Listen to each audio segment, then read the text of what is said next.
Are you ready for some Beatles? I mean, could you imagine? Would there be anybody who would ever want to stamp out the Beatles? I'm afraid there's one here tonight. You better come up. Ah, I recognize this sweatshirt. Yeah? You must be Peter Murphy. Yes, I am. You were from Detroit or something like that. I you went was- to the University of Detroit. I did go to the University of Detroit, 1963, December, and I was asked to be the president of the Stamp Out the Beatles. So I remember when the Beatles did their opening interview, when they arrived at JFK, the recently renamed JFK Airport, Right. in February of 1964, Murray the K was down in the front row. And he asked, the first question they were asked when they arrived in the U.S., what do you think about the Stamp Out the Beatles campaign in Detroit? And their response was, We're going to stamp out Detroit. I was a very popular guy. So that was a remarkable experience. So tell me, how did you come to be the president of the Stamp Out the Beatles Club? Well, I was a student there, and the publicity director approached me in December and said, this was before identity theft was a big deal. He said, I need somebody's identity, I need somebody's name. Can I use yours? And I foolishly said, yes.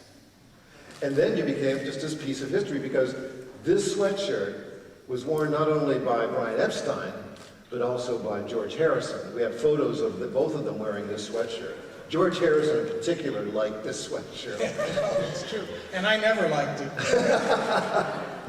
So you've been, now, tell me also about, now, who was it that asked you to be the president? The man's name was Bill Raby, and he had become famous because he had sent out press releases about a thing called silent records. And silent records were put in jukeboxes so people could have some quiet.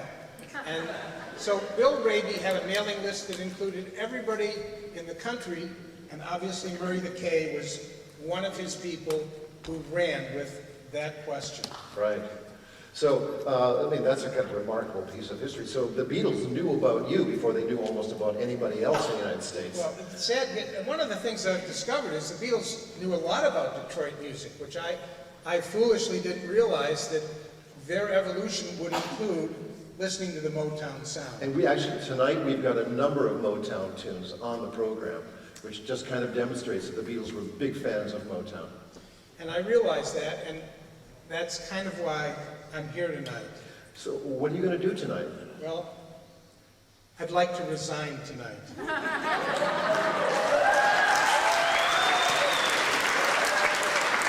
And I decided that there was no place in the United States better than Skidmore College to present my resignation to Gordon.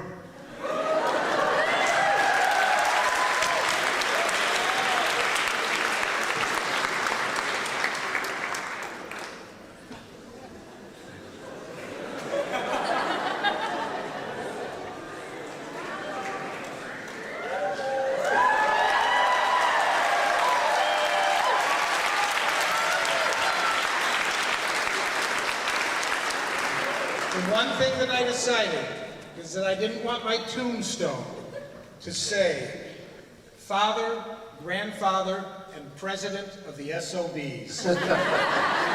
Congratulations, Peter. A big round of applause for Peter Murphy.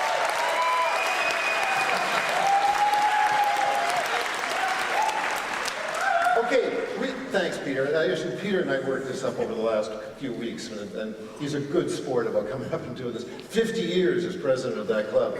That's a lot of guilt to get off.